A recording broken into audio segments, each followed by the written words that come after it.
Imagine करो कि आप एक टेबल के ऊपर बैठे हो, आपके सामने एक टेस्टी पिज़्ज़ा रखा हुआ है। क्या कभी आपने ये चीज़ नोटिस किया है, जब भी आप कोई टेस्टी चीज़ को देखते हो या उसके बारे में सोचते हो, तो आपके मुँह से पानी आने लगता है, पर ऐसा होता क्यों है? और सबसे शॉकिंग फैक्ट ये था कि जो हमारे स्टमक के अंदर एसिड होता है वो इतना ज़्यादा स्ट्रॉन्ग होता है जो कि एक रेज़र ब्लेड तक को डाइजेस्ट कर सकता है। पर क्वेश्चन ये था कि हमारा पेट उससे क्यों नहीं जलता है?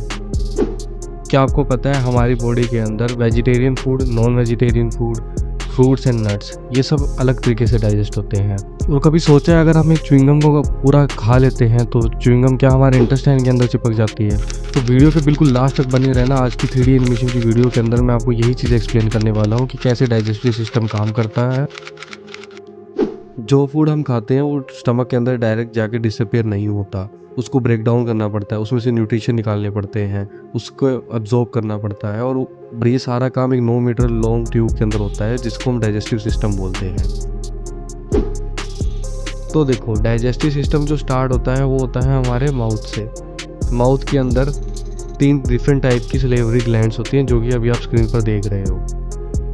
उसके बाद आता है oesophagus, stomach, liver, pancreas, gall bladder, small intestine, large intestine और एनस। यही हमारे ऑर्गन्स हैं जो कि डाइजेशन के अंदर हेल्प करते हैं। जैसा कि आप इस सीन के अंदर देख सकते हैं कि जो जो ऑर्गन्स हमारे डाइजेस्टिव सिस्टम के अंदर प्रेजेंट हैं उसका ये कोई ओवर व्यू है जो कि अभी आप स्क्रीन के ऊपर देख रहे हो।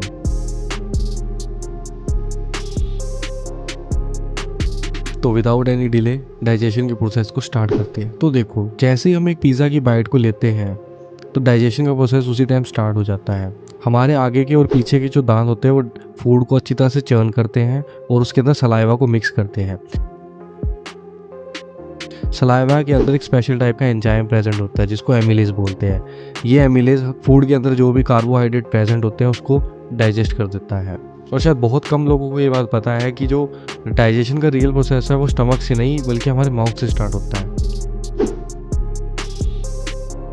सलाइवा अच्छे से मिक्स होने के बाद अब इस फूड को बोलस बोला जाता है। ये बोलस एक फूड पाइप से होकर हमारे स्टमक के अंदर एंटर करता है जिसको इसोफेगस बोलते हैं। तो क्या फूड डायरेक्ट ऐसे स्टमक तक पहुंच जाता है? तो आंसर है नहीं। फूड एक स्पेशल टाइप की मूवमेंट जिसको पेरिस्टाल्सिस मूवमेंट बोला जाता है, जो कि अभी आपको स्क्रीन पर दिख भी रही है, इस मूवमेंट के थ्रू ही हमारे स्टमक तक एंटर करता है। और ये जो मूवमेंट होती है ये ग्रेविटी के अगेंस्ट में काम करती है। तो चाहे अगर आप सर के बल भी खड़े होंगे तो भी ये खाना आपके स्टमक तक सेफली पहुंच जाएगा। बोलस अब स्टमक की मेन एंट्रेंस के पास पहुंचता है जिसको कि इसोफेगस स्फिंक्टर बोला जाता है। सो फाइनली अब बोलस हमारे स्टमक के अंदर एंटर कर चुका है। तो स्टमक को अगर मैं इजीली एक्सप्लेन करूँ तो स्टमक एक तरह का एसिड चेम्बर की तरह होता है। तो जैसे बोलस इसके अंदर एंटर करता है, बॉडी एक स्पेशल टाइप के एसिड को रिलीज करती है जिसको हाइड्रोक्लोरिक एसिड बोलते हैं। मैंने आपको वीडियो की स्टार्टिंग में भी बताया था कि एसिड इतना ज़्यादा स्ट्रॉन्ग होता है जो कि रेजर ब्लेड तक को डाइजेस्ट कर सकता है। तो इससे हमारी बॉडी क्यों नहीं जलती है? तो इसका आंसर ये है कि इसके ऊपर एक प्रोटेक्टिव म्यूकस की लेयर होती है जो कि हमें इस एसिड से बचा के रखती है। अगर हमारे फूड के अंदर कोई भी ऐसा फॉरेन पार्टिकल या बैक्टीरिया प्रेजेंट होता है तो उसको ये एसिड डिस्ट्रॉय कर देता है। और आपके दूसरे क्वेश्चन का आंसर कि जो अगर हम च्युइंगम को निगल लेते तो उसके साथ क्या होता है, तो उसका भी आंसर सेम ही था कि म्यूकस के कारण वो हमारे स्टमक से चिपक नहीं पाता और एज इट इज़ हमारी बॉडी से एक्सपेल आउट हो जाता है। स्टमक कुछ वेव लाइक मोशन करता है जिसके कारण एसिड और फूड थोड़ा अच्छे से मिक्स हो जाए। स्टमक के बाद फूड स्मॉल इंटेस्टाइन के अंदर एंटर करता है। स्मॉल इंटेस्टाइन के 3 पार्ट होते हैं, डोडिनम, इलियम एंड जोजिनम। अभी जो आप देख रहे हो वो डोडिनम है। स्टमक से वो हमारा फूड पायरोलिक स्फिंक्टर से डोडिनम के अंदर एंटर करता है। आपने नोटिस किया होगा कि जो फूड है वो थोड़ा लिक्विड जैसा दिख रहा है जिसको कि हम काइम बोलते हैं। इसके अंदर बाइल एंड पेनक्रियाटिक जूस मिलकर आगे फर्दर डाइजेशन का प्रोसेस स्टार्ट करते हैं। जो पेनक्रियाटिक जूस होता है वो पेनक्रियास से सिक्रीट होता है और जो बाइल होता है वो लीवर से सिक्रीट होता है। पर जो बाइल होता है वो गोल ब्लैडर के अंदर जाके स्टोर होता है और ये दोनों सेम टाइम पर ही रिलीज होते हैं डोडिनम के अंदर। सो जो पैनक्रियाटिक जूस एंड जो बाइल होते हैं दोनों का डिफरेंट डिफरेंट यूज़ होता है। जो बाइल होता है वो एक तरह की इमल्सिफायर की तरह काम करता है जो कि फैट सेल्स को छोटे छोटे ग्लोब्यूल्स के अंदर डिजोल्व कर देता है। और जो पैनक्रियाटिक जूस होता है ये हमारे जो प्रोटीन के पेप्टाइड बॉन्ड्स होते हैं उनको ब्रेक कर देता है और तो इस तरह से हमारे फैट और प्रोटीन दोनों डाइजेस्ट होते हैं। वैसे इसका नेम ही बस स्मॉल इंटेस्टाइन होता है, बट अगर मैं इसकी लेंथ का रेफरेंस बताऊं तो ये एक स्मॉल बस के बराबर होती है। बाइल से फैट और प्रोटीन डाइजेस्ट होने के बाद जो बचा हुआ न्यूट्रिशन होता है वो हमारे स्मॉल इंटेस्टाइन के अंदर जो टाइनी फिंगर लाइक प्रोजेक्शन होते हैं जिनको हम विलाई बोलते हैं उनके थ्रू एब्जॉर्ब होता है, जो कि अभी आप स्क्रीन पर देख सकते हैं। अगर मैं विलाई के सरफेस एरिया की बात करूँ तो ये बिल्कुल एक टेनिस कोर्ट की तरह होता है अगर हम इसको अनफोल्ड करते हैं तो।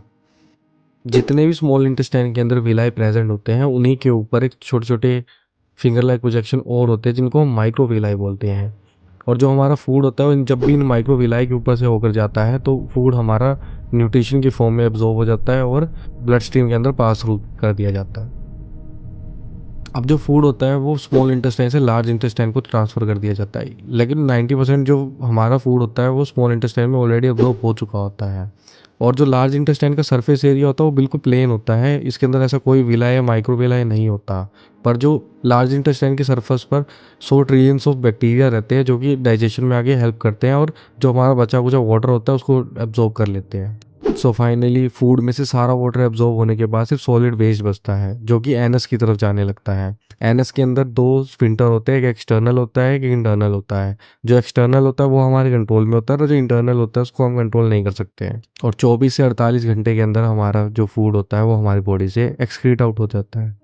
And thank you so much video को बिल्कुल लास्ट तक देखने के लिए।